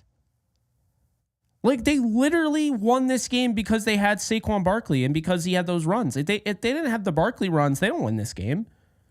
They turned Jalen Hurts into a one-dimensional quarterback. And you could say, well, his injury. I don't care. That's part of it. They were without Quinion Mitchell. He got banged up. The Rams were without Braden Fisk. This is how the playoffs work. It's survival of the fittest. You're on week 20. Of course, guys are going to get hurt. It has nothing to do with whether you win or lose. Temple Hills Funk, thank you for the 5. I don't want to get rid of Kyron. I'm a fan, but the fumble killed us. Be honest, drop passes also killed us. They still had a chance to win it. I agree. The fumble did kill, and I'm not saying it didn't. But killing is death, right? Nothing comes after it. Like, whatever, like, you're just done. It didn't kill them. It hurt them a lot. It didn't kill them. They came back, and they nullified that. And then, they came up short in the end. Thank you for the 5. Appreciate it. SoCal, thank you for the 2. So what's the next move for players on free agency? I'm going to have to dive into it. Man, I hope they bring back Kello. I do. I think the way he was playing at the end of the year, he was so damn good. I really want Michael Hoyt back. I want Bobby Brown back for the run game. I want Alec back, but if they could find... Like, I'm not trying to pay Alec Jackson a ton of money. You know what I mean? Like, I don't know if I'm paying him $25-30 million. Like, I do know. I'm not going to do that. But they might. Who knows? But yeah, I'm not really sure what the next move is. We'll figure that out. Give me some time to research and, do my work. And, we'll have all sorts of stuff. Chach, thank you for the 2. Ravens suck. Ugh. I'm sorry. Mr. Midrange, thank you for being a member for 5 months. I appreciate that. Zaylor Swift, CJ Anderson style running back. Big back. Yeah, CJ was fun. Thank you for the 5. Mike A, thank you for the 50. W. Shout out to you, Jake. Couldn't watch game, so could be wrong, but I heard on the radio card at least one play with Puka in the backfield, one with Jonah in a heavy set, and almost a Cardi game-winning kick. All three were predictions from Jake Stradamus.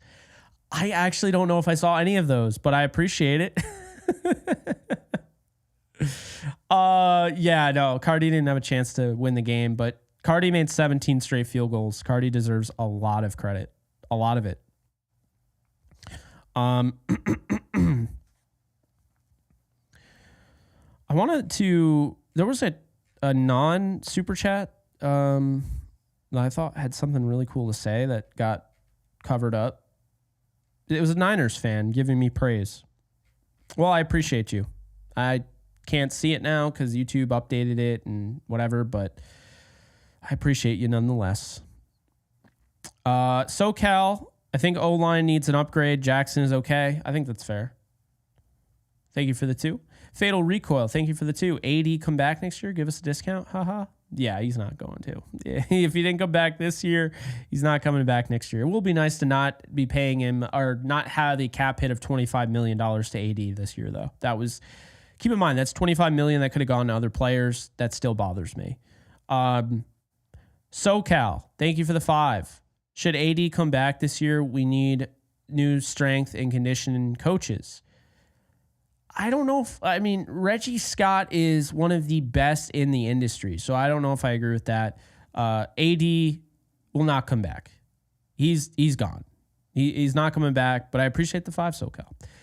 Try again. Thank you, Charles, for the 5. STVN, thank you for the 5. If it wasn't for Bo Limmer, we're in the NFC chip right now.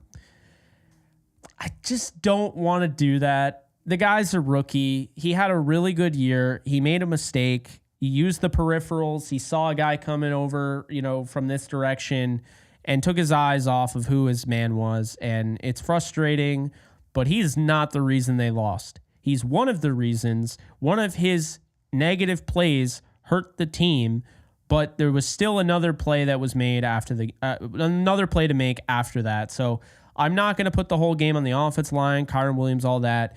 Teams win and lose collectively. So there was a dropped pass by Puka Nacua. He makes up for it down the stretch with the incredible catch that just pretty much encapsulates his season in a nutshell.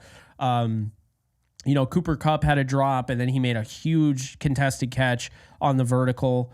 Demarcus Robinson dropped a catch over the middle, caught the next one. Ripped away an interception. Kyron Williams fumbled, but he had 100 yards. They really didn't stop him. Stafford was kind of slow in this game, was missing some throws, almost was picked twice, made some huge key and critical throws down the stretch. Defense gave up 200-plus yards to Saquon Barkley and also made Jalen Hurts look like the worst quarterback left in the playoffs. There's always like redemptions. And that's the thing, like in baseball. Okay, guys struck out 3 times, but now he can make up for if he comes through and gets a big hit in a key spot. Or if he just finds a way to get on base and then steals second. Now he's in scoring position. Now you can, that's the thing. It's just because of one play. I'm not going to say Bo Limmer cost the entire game. You know what I mean? I understand the rationale. I do. But I'm not going to put the entire game on Bo Limmer. I'm just not going to do that. Arnie Johnson, thank you for the 5. I can't wait for next year. Imagine the Rams with another amazing draft class, ability to shop free agency, new weapon like G. Wilson or Njoku.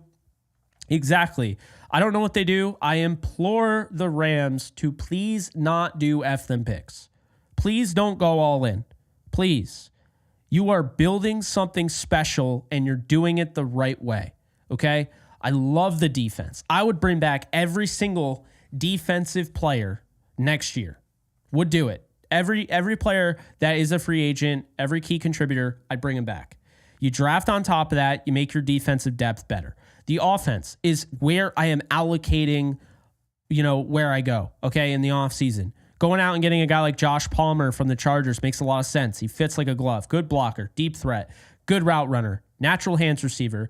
Played very similar like Robert Woods we're talking about. I said it when they got Robert Woods. Before they got him, I wrote an article. If you guys have been following me since DTR 2016, I wanted Robert Woods like I want ice cream right now. Okay? Robert Woods was this guy that was a great route runner, was an amazing blocker, and had a lot of experience in a number one run-heavy offense in the Bills, Anthony Lynn's offense, okay? And so I said Robert Woods is a better receiver than people realize. I'm saying the same thing with Josh Palmer. I'm telling you, Palmer is so much better than people realize because the Chargers are predominantly a run-heavy team with Jim Harbaugh. They want to control the clock. And Justin Herbert, while he's great and can make any throw on the field, and you would think having Justin Herbert, you're going to play more high octane. Not at all. This team wants to pound the rock. So guys like Josh Palmer, dude, he's not getting targets. They spent a first on Quentin Johnston. They went out and they got Lad McConkey, right? He's not getting those targets. So I think Palmer would be huge. I think he fits the scheme well. I think he'd be cheap. Not cheap, but I think he'd be cheaper. I think he'd be a perfect fit. So you talk about a guy like that. Jamie and Sherwood, if they do go linebacker, I think Sherwood on the Jets is underrated. I love his sideline-to-sideline ability. I think he could really help them out. So I like him. There are definitely some players out there. If I didn't feel so great about their safety room, I'd say Javon Holland would be a fun, go out and get him. They don't need him. They don't. They don't have a lot of needs. The offense, to me, is the biggest need. If you go out and get Josh Palmer and maybe you trade, you see if Chris Olave is available or you see Garrett Wilson, to me, that's not F them picks. You're going out and you're getting somebody, but I don't want to see them go crazy. And this is what I've been saying, guys, okay? They have a really good defense that got better and better and better and better as the season went on, okay? And Young, I don't want to see them for the sake because he's a big name, because they can. I don't want them going after Jair Alexander, dealing with all his injury issues and whatever the hell's going on in that locker room that made it so the Packers don't want him back. I don't want to trade valuable picks for guys that are injury prone, okay? It's why, as much as I love T. Higgins, I don't know if I'm necessarily trying to shell out all that dough for T. Higgins. Garrett Wilson, if he's available, to me, it's a no-brainer. The familiarity factor with, Mike LaFleur, they already saw him against the Jets. Guy is an elite route runner, separator, great natural hands receiver, can, change just contort his body in midair. Having two circus catchers in him and Puka Nacua would be huge. I don't think Kupp is staying, unfortunately, Ram. I don't see it. So there's that. Carlos, thank you. As an Eagles fan, y'all earn my respect. GG for LA. Hey, appreciate you. GG praise for LA. I appreciate that. Yeah, I mean, I think that, again, this is a reminder, not every Eagles fan is an asshole. I don't really have issues with Eagles fans. They were a little annoying this week, but just based on what I've seen, but they're talking their talk on Twitter. I don't really care. Just like I'm sure Lions fans are. For the Lions fans that are, and they're good Lions fans. They're nice people. I'm friends with them. But they're the bad Lions fans. You're sitting there hate watching the Rams game, rooting for the Eagles.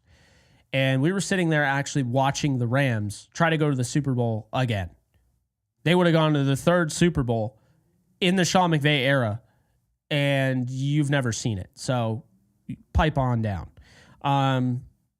But yeah, guys, I feel like there's a lot of opportunities for them to get better. They have about $54 million in cap space, a lot of room to open that cap up. It's going to be really interesting. What do they want to do? Kind of the different creative ways. If we're reading the tea leaves, okay?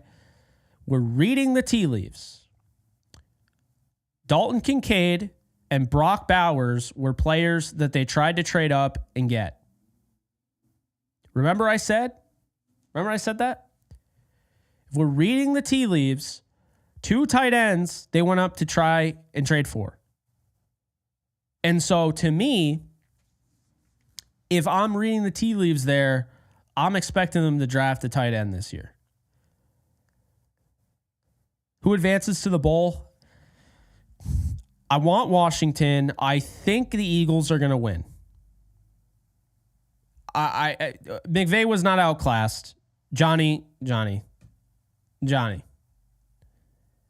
The Eagles did not win this game.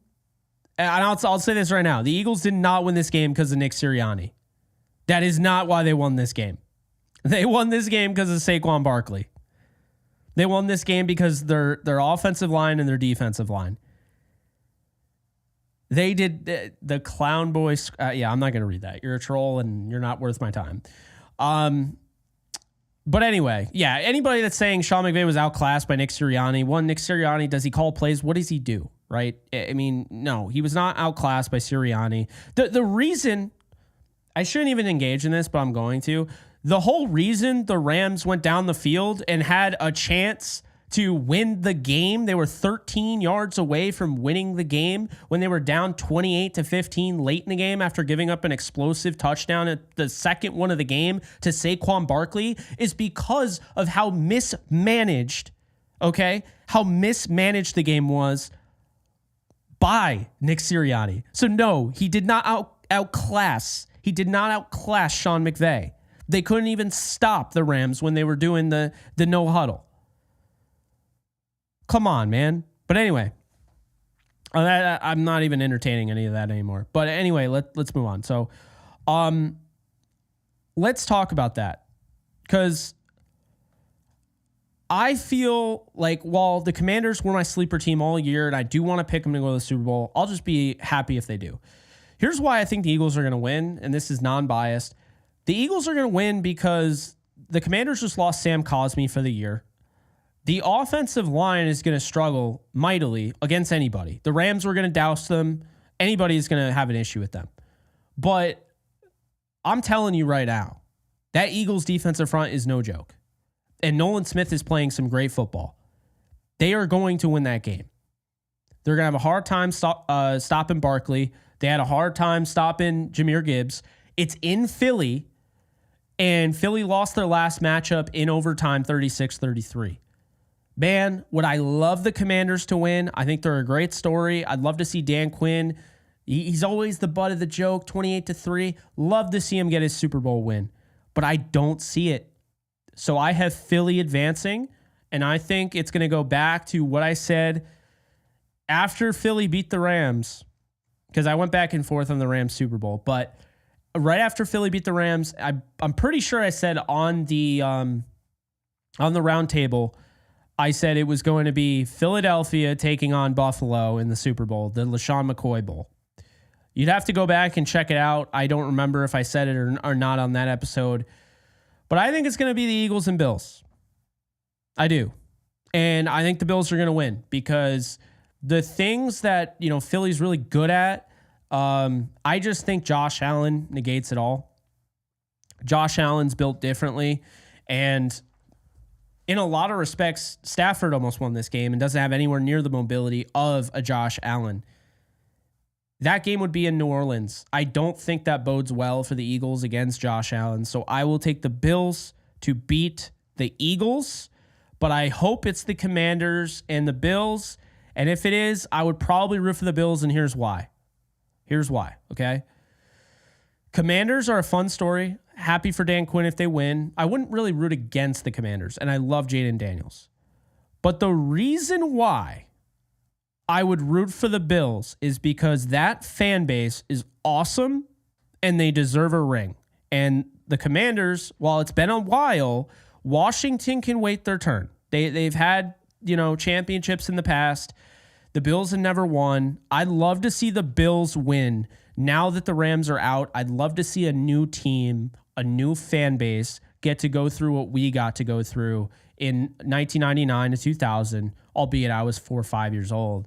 But the greatest show on turf, winning against the Tennessee Titans, or just how we felt, winning that Super Bowl in LA. Because I know a lot of people are still upset. Like, look, we never won an LA Super Bowl. So for a lot of people, that was the first Super Bowl that they really got to enjoy. So I hope the Bills fans get to enjoy that. The Chiefs fans, winning 3 in a row, nah, I don't need that.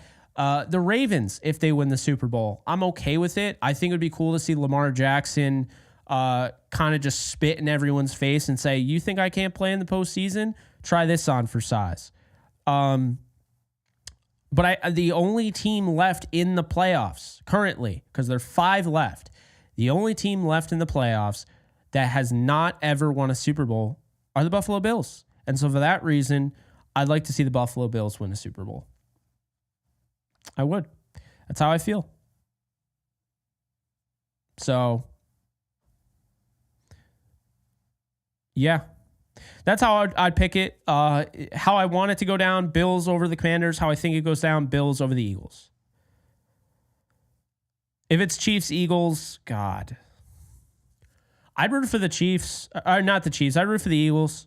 I'm not bitter about this loss. The fans will be annoying. I'll ignore it. I got way too much shit to do anyway. We're interviewing way too many people over on the lounge. We got all you guys, which, by the way, if you guys haven't checked out the lounge yet, do me a favor. I interviewed Matthew Stafford's personal chef, and I've had all sorts of interviews now. We're up to 4 interviews on that channel. Would really do me a solid if you guys could go and do that. So we're at 631 subscribers. It's totally free. Be sure to check that out. What the hell did that just do?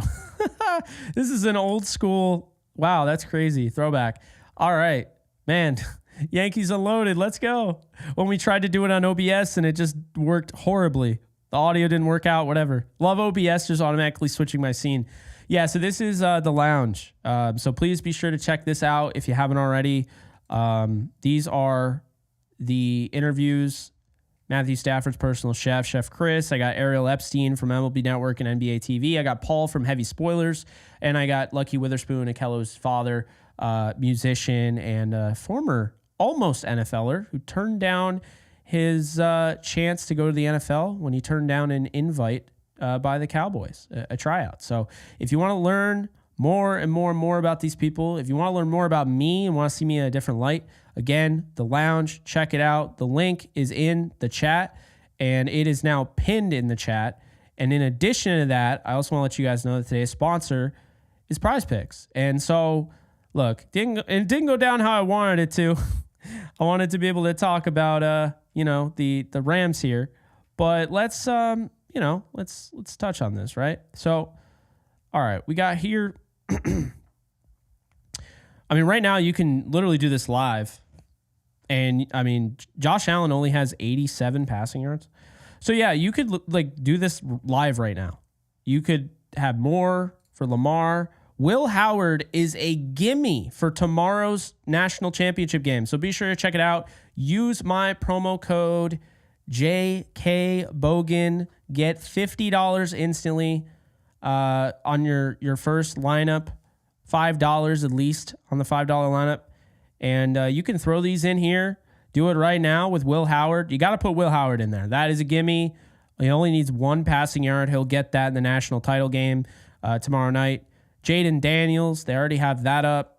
They also have, rushing yards for next week. So be sure to check it out. Man, that is a hefty Saquon Barkley, 126 rushing yards.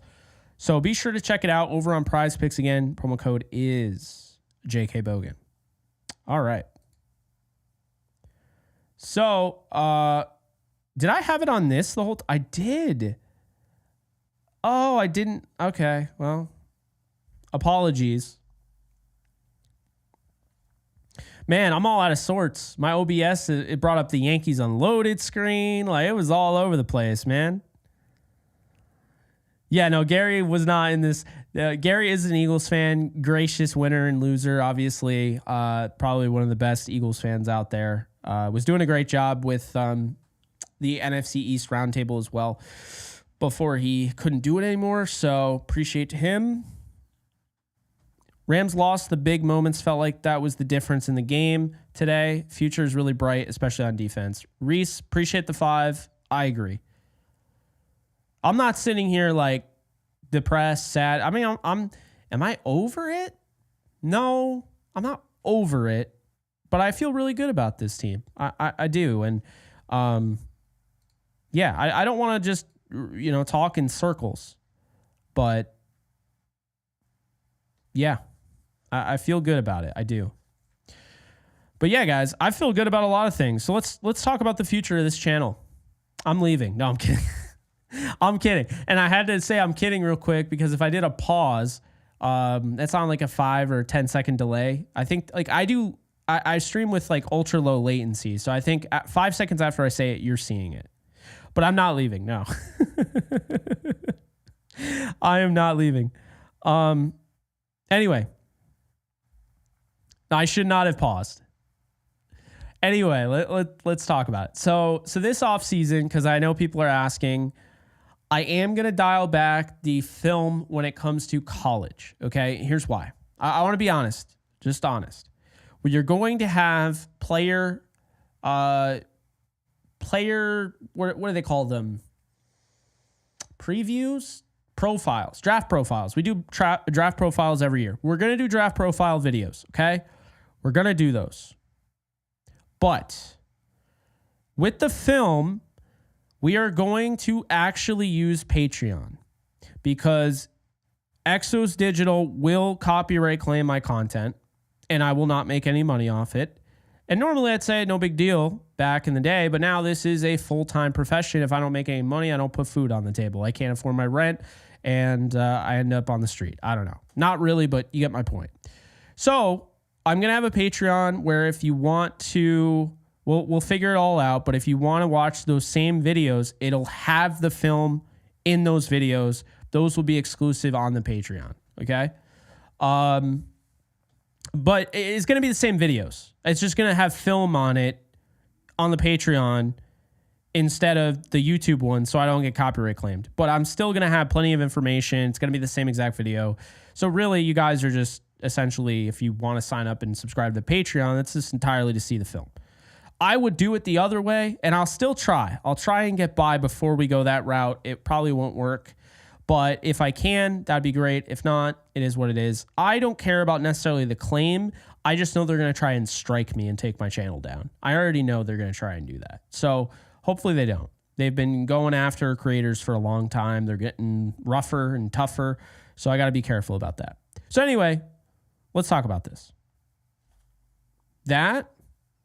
I'm curious, does anyone want like film breakdowns going through certain players? And just having like isolated videos, maybe the rest of the month, we do film breakdowns on certain players. Maybe we do one like Kyron Williams, go through like his plays and stuff. And, guys like, Kello and Puka Nacua. Does anyone want to see that? Or is that a no-go? Are we just on to the off season?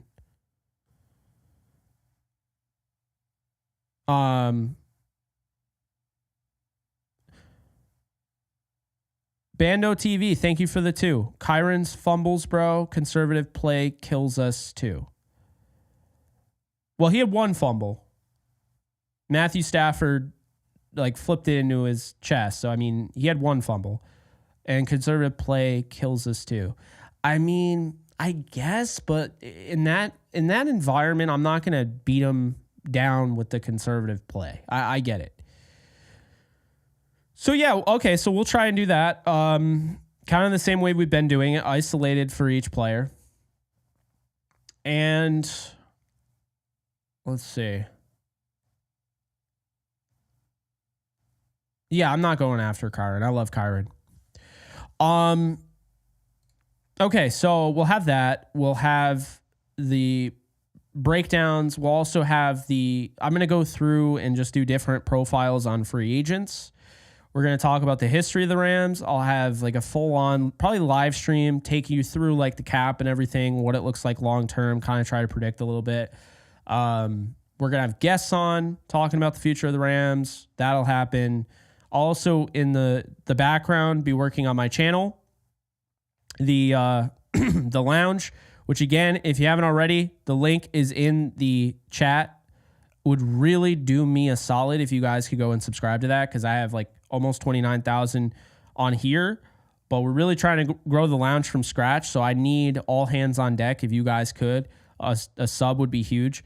We're going to have interviews every single week. That's really the plan. So excited for that. All different types. This is mock draft season as well. So whenever that happens, we'll be doing that. We'll be having draft experts on. What else will we be doing? We will, like I said, the lounge. If you're a Yankees fan, I'll be having Yankees Unloaded during the baseball season. But this channel is not going to be dead, and this channel is still going to have plenty of content. Yeah, I'm going to be watching, tape on these prospects. I'll probably give it maybe till like 2 weeks from now or next week or whatever and get in on it. But yeah, I just, I got plenty of stuff to do. And you guys know I'm up for the challenge, but I want to make this the best offseason yet. And hopefully, I live up to that.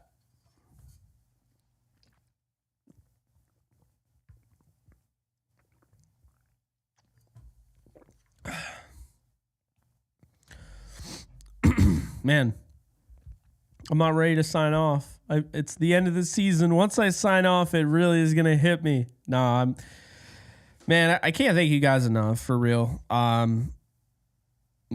It's been crazy. Jackpot, thank you for the 2. Do you think Cup and Stafford returns? Stafford, I definitely think returns. Cup, I don't think returns. Paul, thank you for the 2. What is the missing piece? We are so close. It's a receiver. It's a tight end. I feel like they need another big time pass catcher. Maybe they need a bookend left tackle. Do they have that? They need to start planning for the future without Havenstein.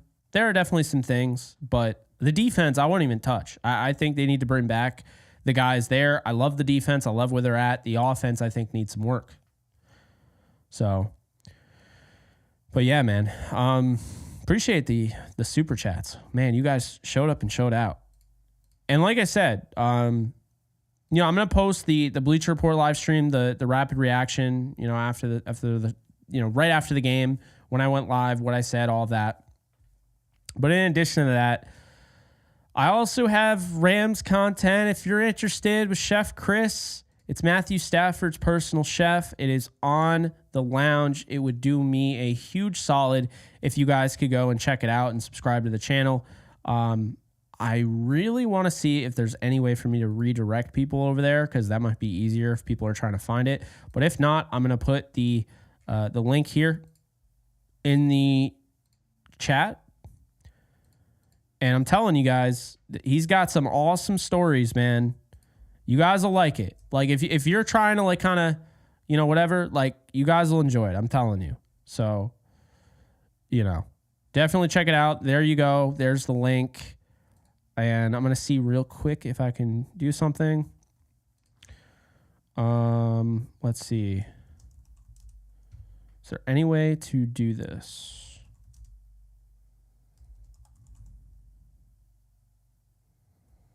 Any chance? Nope, no chance. Okay, well, I was trying. It is what it is. I was trying to... Oh, okay, it's a live stream. Only a live stream you can redirect. You should be able to redirect videos. I never understood that. But at least now I know. Man, Deb, thank you for the 10. Thanks for a great year. And sad that it's over, and I wish people would quit saying he's not done. Stafford just threw for over 300 yards, didn't throw an interception, and led his team down the field, and they were 13 yards away or 14 yards away from winning the game. Stafford's not done. So people say what they want to say. They're coping. It is what it is. We all do it in different ways, but he's not done. Paul, is Tyreek a possibility? Thank you for the 2. Would love to have him. I don't want Tyreek. I said earlier, in case you missed it, he's not a we, not me guy. I don't want to bring that into this locker room, this culture. And he would cost a lot. I don't think he's a possibility, so I'm going to say no. And if I'm wrong, I'm wrong. By all means, let me hear it. Like, if he ends up being a Ram, you can tag me and say, hey, I told you so. You didn't believe. It is what it is. But, man, tough. It really is. It really hits you. But let's do a full recap, full transparent recap of the year. Let's do that, shall we? So we finished with 28.7 K subscribers. We had over 29. I won't get into that, but YouTube likes deleting random channels and whatnot. So for last year, we had 4.5 million views, which is a record for our channel. 47% boost from the year prior. Now, if you factor in this year and what we did into last year, we actually had 5 million views. So really appreciate you guys. 47% more viewership than 2022 to 2023, or 2023 to 2024. Our watch time went up by 60%. Our subscribers were about the same. Transparency, my revenue went up, but I won't say what it is just to, But then just in 2025, and this is kind of a reminder of where we're going, with everybody, 111% increase in 2025 from just December in viewership, 48% watch time increase, 156% increase in subscribers. You guys have been incredible. Just continue to grow. And, man, I hate calling it a season, but it's been a lot of fun. And there have been days where it's like I get up and I'm like, oh man, I'm kind of groggy, and I just make the video and then I see all the people that enjoy it. I see how much it means to people, and yeah, I have it so easy and I don't take it for granted. So I appreciate you guys. Robert, thank you for the 20. Great season. Thanks for entertaining me the last few months, Jake. Look forward to the great coverage next year. We are coming for it all. Much love, brother. I appreciate that. Yeah, no, man. 13 yards from hosting NFC. I say 14. I mean, I don't know. How does that work? 13, you're 13 yards. I guess, yeah. You're at the 13, 14, whatever. 14 yards would have done it. That far away. It's not far. They came so close. But look, this is how it's going to go down. Not just the channel. The lounge, if you want more content, I interviewed Chef Chris, who is Matthew Stafford's personal chef. A lot of Rams content there. If you want to feel wholesome and feel good about this season, check that out. Link is in the chat below and is pinned. So be sure to check out that channel, the lounge. We're going to have plenty of guests. I'm still planning on having Stephanie Nadolny, who is the voice of Kid Goku in the OG Dragon Ball, Gohan in Dragon Ball Z, and Goku Mini and Dragon Ball Daima. Other guests as well. Christopher Zeffro, who donated earlier. We're working on some big guests. It's going to continue to blow up. I'm really excited about it. So please be sure, to check that out. Yankees Unloaded, like I said, for any Yankees fans out there. I know many of you are Dodger fans, but if anybody is a Yankee fan, we're going to have plenty of Yankee content over on Yankees Unloaded. Gary and I are going to go pretty much after every single game. We'll be going live. Rams content, draft, free agency, guests, film, gonna have it all. And the gaming is gonna ramp up. So for people that were like, hey man, I like when we hang out, you game and gaming is gonna come back. So we are gonna be gaming on the Jake Ellenbogen gaming channel. All of these channels, also Tuesday roundtable and all of that. All of these channels will be in this channel's main page. So if you need a quick spot to find all of these, they're all going to be posted there. Okay. So be sure to check that out. Also be sure to check out today's sponsor, Prize Picks. $50 off on your first, or $50 off. $50 when you play your first $5 lineup. Like I said, Will Howard is a freebie, so definitely check that out. And one last shameless plug because, why the hell not? Man, I really want to push this channel. I'm committed. Let's go. Let's freaking do it. Got 638 subscribers. We'll probably do a giveaway at some point. So be sure to check out the lounge. I am going to head off here. So seriously, you'll love that. If you are only into Ram stuff that I do, I'm telling you, the Chef Chris interview gives you 2 hours and 13 minutes of coping. You can just enjoy listening to him and, giving up all sorts of stories and things like that, what it's like working for Stafford, all of that. Be sure to check that out for real. And check out any of my other ones. I mean, Ariel Epstein was fantastic. So was Paul. And obviously, Akello's dad, Lucky. Another Rams kind of centered, interview. So we're going to keep it going. the lounge, this channel, this is the off season now, but we got a lot of work to do. Things kind of slow down a little bit, but they slow down in different ways. And so the gaming will be back more in full force.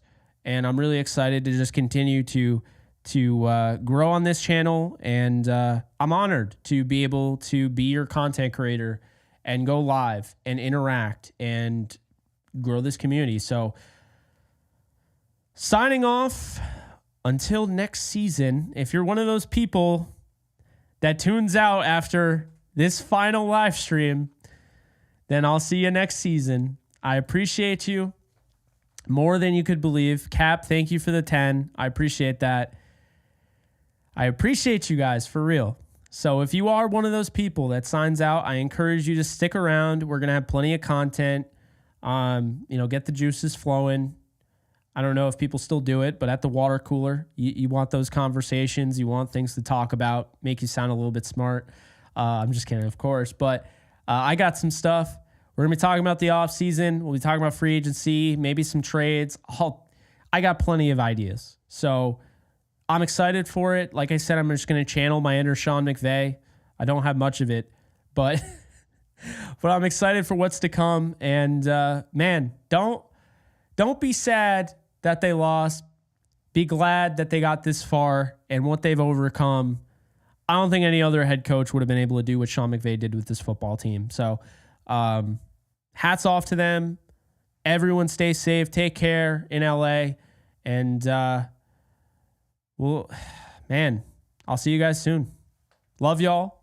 Be safe. Don't take no shit. And we'll see each other soon.